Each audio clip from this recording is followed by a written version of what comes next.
I'm sorry I can't be at your conference in person today. I'm actually in Brussels at the Employment Council, trying to preserve the UK's flexible labour market. I know that CBI wouldn't really appreciate me being anywhere else. But I did want the chance just to say a few words about your event today and what we are doing at my new department to improve our understanding of the crucial role that the private and the voluntary sectors play in transforming public services. This last decade has seen our longest and most stable period of economic growth, and it has also seen the largest and most sustained investment in our public services. And out of this has emerged what I would call the public service industry, a new sector that represents the value generated by private, voluntary or social enterprises from their work with government or wider public sector organisations. Thousands of organisations have prospered in this new industry, employing tens, possibly hundreds of thousands of people, making a real difference to people's lives. This new sector has helped us to meet the challenge of renewing our public services, and you have brought efficiency, innovation and effectiveness. And just as importantly, you're making a tremendous contribution to UK PLC. And it is time for us to not only give recognition to its importance, but to try and understand it better. I believe that the public service industry could be just as critical to UK PLC as our creative industries or the transition to a low-carbon economy, both at home and abroad. The results from this new sector have been impressive.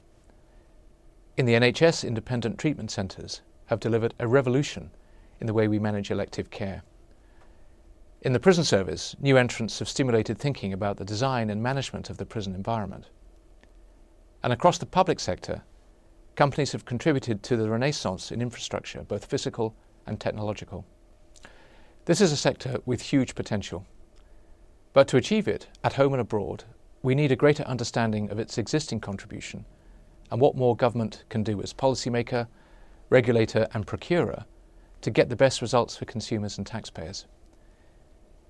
In 2005-06, public expenditure on procurement goods and services was estimated to be £115 billion. On capital, we spent £24 billion. So the roots of this new public service industry run deep. In the recent Community Innovation Survey, 10% of enterprises said the public sector was their main customer. And some of the most exciting new companies to emerge in the FTSE 250 over the past decade have made their reputations here. Our continuing commitment to developing the public services industry is clear. At last week's annual CBI conference, the Prime Minister gave his support for a growing role for this sector. That's why the findings of your report today are so important.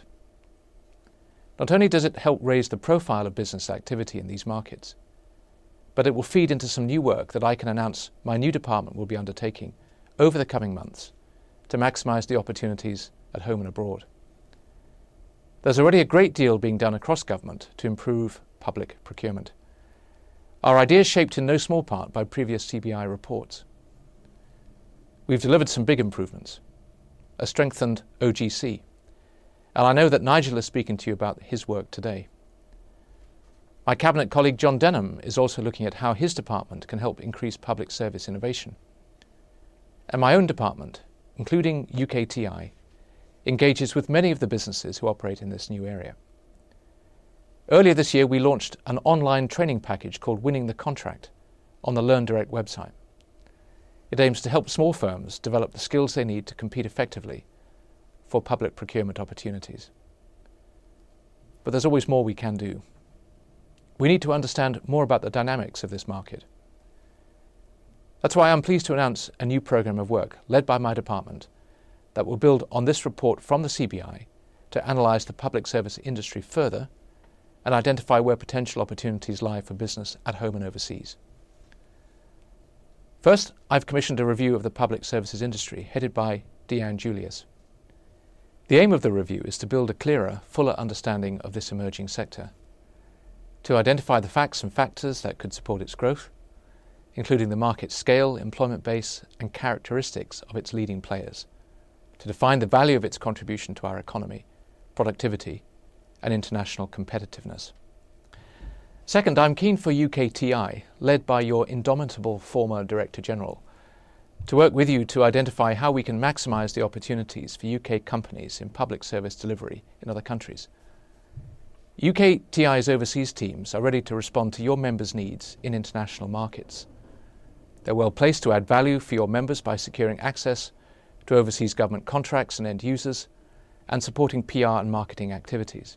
Third, I want to use my own visits to developed and emerging markets overseas to promote our models of public service delivery and UK expertise in this area. I'd like to personally lead a visit in 2008 dedicated solely to this. Working with other government departments, I want my department to build a strong UK public services industry, based around open, well-managed markets, where consumers and public sector organisations can be confident they'll get the highest quality services at the best price, and where businesses want to and can operate effectively. I'd like to finish by thanking you for giving me this opportunity of speaking to you today. I strongly hope that we can continue to work together to ensure the UK is the best place for companies to do public service business, and that UK companies are the first choice for expertise.